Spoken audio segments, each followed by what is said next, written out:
හරි අමාරුයි. අමාරුයි මොකද්ද තාත්තේ? ඔයාට ලැජ්ජාවක් කියලා එකක් නැද්ද? ලැජ්ජ නැද්ද අහන්නේ? මම මොනවා කරාද? මතක නැද්ද? ඊයේ මල ගෙදරදී මහරෑ බීලා නටපු පිස්සුව. මල ගෙදරදී නටපු පිස්සුව? මම මොකද්ද නටපු පිස්සුව? ඇයි ඔයාට ඕමි ගහන්න කවුරුත් නැහැ කියලා අර නිදාගෙන හිටපු මිනිස්සු වැහැරෙව්වේ?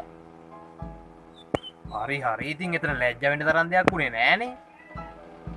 එතන නම් ලැජ්ජ වෙන වැඩක් තිබ්බේ නෑ. ලැජ්ජ වෙන වැඩේ උනේ ඊට පස්සේනේ. ඒ මොකද්ද? අය නැගිටින්න ගිය මිනිහට වතුර ගැහුවේ? මල කෙලියයි. මල කෙලියයි නෙමෙයි ලැජ්ජාව බෑ අපිට. ගමේ වසලත් හමාරයි.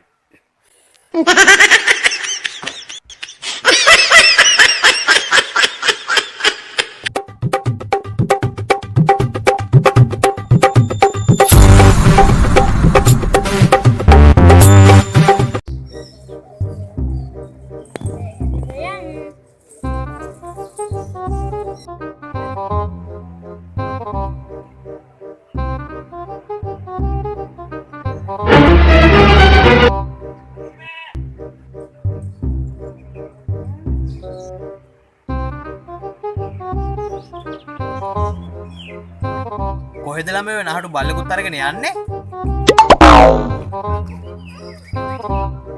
එහෙම කියන්න එපා තාත්තේ. එහෙම කියන්න එපා. එහෙනම් කොහොමද කියන්න ඕනේ? මේ නිකම් බල්ලෙක් නෙමෙයි තාත්තේ. නිකම් බල්ලෙක් නෙමෙයි. එහෙනම් කොහොම බල්ලෙක්ද? මේ පොලිස් බල්ලෙක්. පොලිස් බල්ලෙක්? මුගේ තියනවද පොලිස් පාටක්? මගෙන් කුඩු හොර පහකට තෝ ගිහින් දාපන් හිටපු දිහාකට. ඕකනේ කියන්නේ තාත්තා කියනගන් ඉන්නේ නෑනේ. මොකද්ද දැන් ඔබ කියන්නේ? මේ රහස් පොලිසියේ බල්ලෙක් ඉස්සලාගෙන ඉන්නේ.